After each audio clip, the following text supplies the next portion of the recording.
Në anën tjetër, procesi i vlerësimit të pakove me flet votime që vinë nga jashtë Kosovës, përkatësisht votimet përmes postës, po vazhdojnë nga qendra e numërimit dhe të rezultateve që të trajtohen.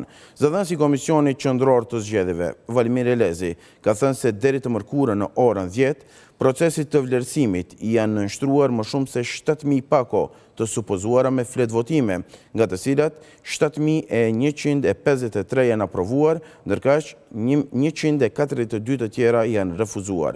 A i bëri të ditur se arsyeja kryesore e refuzimit ka qenë mungesa e dëftesës së regjistrimit, një dokument me të dhëna unike nga Komisioni Qendror i Zgjedhjeve, të cilat ju dërgohen votuesve të regjistruar për votim me postë. Vetëm për këtë arsye janë refuzuar 114 pako. Totali i pakove të supozuara me flet votime është 85.700.